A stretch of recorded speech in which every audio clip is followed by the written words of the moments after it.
میں یہ عرض کر رہا تھا کہ آپ کسی سنی مکتبہ فکر کے کسی شخص سے پوچھیں، وہ اہل حدیث ہو، وہ دیوبندی ہو، وہ جماعت اسلامی کا ہو، وہ بریلوی ہو، وہ کوئی، آپ شیعہ کے کسی مکتبہ فکر سے تعلق رکھنے والے کسی شخص سے پوچھیں، دنیا کے کسی مسلمان کہلانے والے سے، خواہ کسی علاقے کا، آپ اس سے پوچھیں کہ عید الفطر کس تاریخ کو ہوتی ہے، وہ کہیں گے یکم شوال کو ہوتی ہے عید الفطر۔ آپ پوچھیں عید الاضحیٰ کس تاریخ کو ہوتی ہے، دنیا کے کسی علاقے کا کوئی شخص ہو، وہ کہے گا عید الاضحیٰ 10 ذو الحجہ کو ہوتی ہے۔ عید الفطر بھی تہوار ہے، تاریخ پر کسی کا کوئی اختلاف نہیں۔ عید الاضحیٰ بھی تہوار ہے، کسی کا کوئی اختلاف نہیں۔ حضرات پوچھیں، پڑھیں تاریخ کو، پوچھیں ان علماء سے، حتیٰ کہ جو بریلوی مکتبہ فکر سے تعلق رکھتے ہیں ان سے پوچھیں کہ پیارے رسول کس تاریخ کو پیدا ہوئے۔ مولوی امیر الدین نواں شہر ملتان کا اس کی کتاب اوجز السیر، اس میں لکھا کہ آپ 8 کو پیدا ہوئے یا 9 کو پیدا ہوئے یا 12 کو پیدا ہوئے، نہیں، مفتی مولوی امیر الدین نے لکھا کہ آپ 5 ربیع الاول کو پیدا ہوئے۔ مفتی امین الاحسان مجددی برکتی نے اوجز السیر میں لکھا کہ آپ 8 کو، 9 کو یا 12 کو پیدا ہوئے۔ حضرات مولوی احمد رضا خان بریلوی، جس کے نام پر یہ بریلوی مکتبہ فکر شروع ہوا، اس نے لکھا فتاوی رضویہ جلد نمبر 26 صفحہ نمبر 412، فتاوی رضویہ جلد نمبر 26 صفحہ نمبر 412، کہا آپ 8 کو پیدا ہوئے۔ زاد المعاد میں امام ابن قیم نے لکھا آپ 9 کو پیدا ہوئے، 8 کو پیدا ہوئے۔ طبقات ابن سعد میں لکھا آپ 10 ربیع الاول کو پیدا ہوئے۔ شیعہ حضرات کہتے ہیں آپ 17 ربیع الاول کو پیدا ہوئے، اور سب کی چھوڑیں جس پیر کے نام پر 11ویں دی جاتی ہے، شیخ عبد القادر جیلانی رحمت اللہ علیہ، انہوں نے اپنی کتاب غنیت الطالبین میں ربیع الاول کے مہینے کو بھی چھوڑ کر کہا آپ 10 محرم کو پیدا ہوئے۔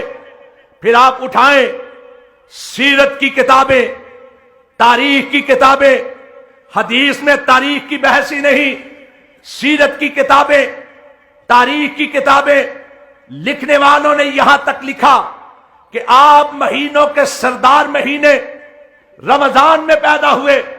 اگر آپ ایک تہوار کے طور پر یہ دن مناتے، صحابہ کرام نے منایا ہوتا، تابعین نے منایا ہوتا، تبع تابعین نے منایا ہوتا، بلکہ جن ائمہ کے نام پر فرقے وجود میں آئے انہوں نے منایا ہوتا، تو تاریخ میں کوئی اختلاف نہ ہوتا۔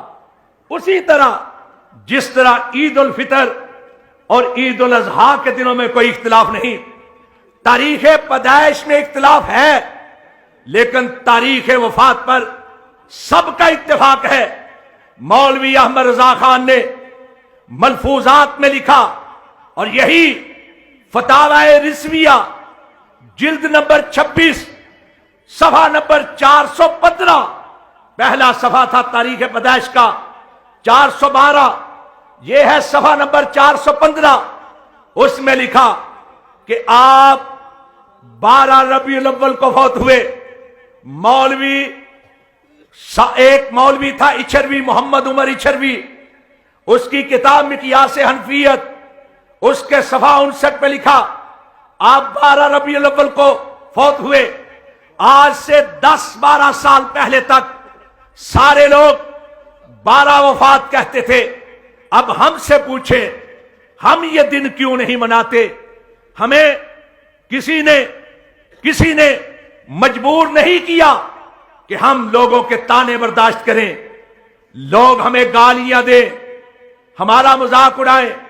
ذرا اس رخ سے سوچیں کہ جب سارے مانتے ہیں کہ آپ 12 ربیع الاول کو فوت ہوئے، تو اہل حدیث نبی کی وفات کے دن جشن نہیں منا سکتا۔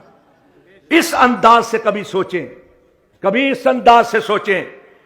تم مانو کہ آپ 12 کو فوت ہوئے، بفرض محال اگر تم اپنے بڑے احمد رضا خان کے خلاف، مولوی امیر الدین کے خلاف، مفتی امیم الاحسان کے خلاف، 11ویں والے پیر کے خلاف 12 ربیع الاول کی پیدائش کو مان بھی لو، تو یہ بھی تو مانتے ہو کہ اسی دن فوت ہوئے۔ اب میں سوال کرتا ہوں، اگر کسی کو عرصے کے بعد، دعاؤں کے بعد، منتوں اور منتوں کے بعد بیٹا پیدا ہو، شادی کے کئی سال کے بعد اس کی خوشی دیدنی ہوتی ہے، بڑی خوشی ہوتی ہے، مبارکبادیں پیش ہوتی ہے، بڑا خوش ہوگا، بڑا نہال ہوگا۔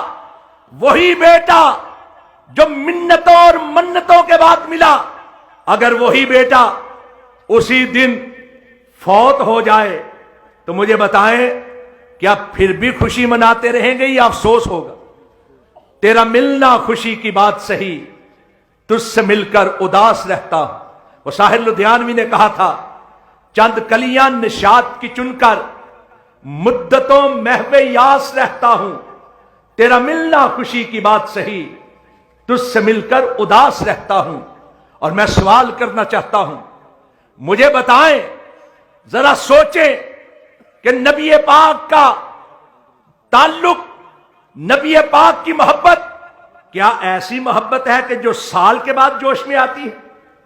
پورا سال ہم چوریاں کریں، ڈکیتیاں کریں، دین کا نام لینے والوں کا مذاق اڑائیں، علماء کرام کی تضحیق کریں، اسلام کے بارے میں لطائف گھڑیں، سال کے بعد ایک دن گلی و بازار میں انڈین گانوں پر رقص کر کے، گلی و بازار میں ہنگامہ ہاؤ ہو برپا کر کے، ہنگامہ شورا شری برپا کر کے یہ سمجھیں کہ محبت پوری ہو گئی ہے، محبت کے تقاضے پورے ہو گئے ہیں۔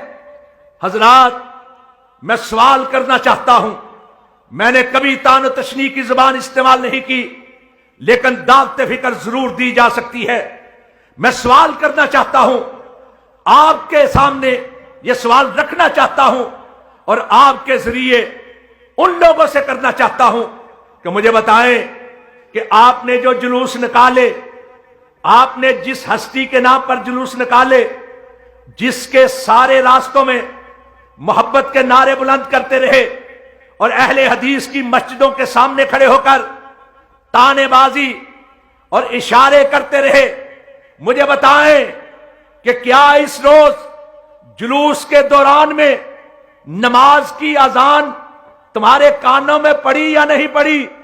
مجھے بتاؤ، کتنے لوگ تھے جو مسجدوں سے بلند ہوتی ہوئی محمد عربی کی آواز پر لبیک کہتے ہوئے مسجد میں گئے تھے؟ کتنے لوگ تھے ذرا مجھے بتائیں۔ اور تم کہتے ہو کہ نبی سونا آیا اور گلیاں اور بازار سج گئے۔ نبی گلیاں اور بازار سجانے کے لیے نہیں آیا تھا، یہ کارپوریشن کے ملازموں کا کام ہے۔ نبی گلیاں بازار سجانے کے لیے نہیں آیا، نبی انسان کو انسان بنانے کے لیے آیا تھا۔ کارواں دعوت قرآن و حدیث، مرکز جمعیت اہل حدیث پاکستان۔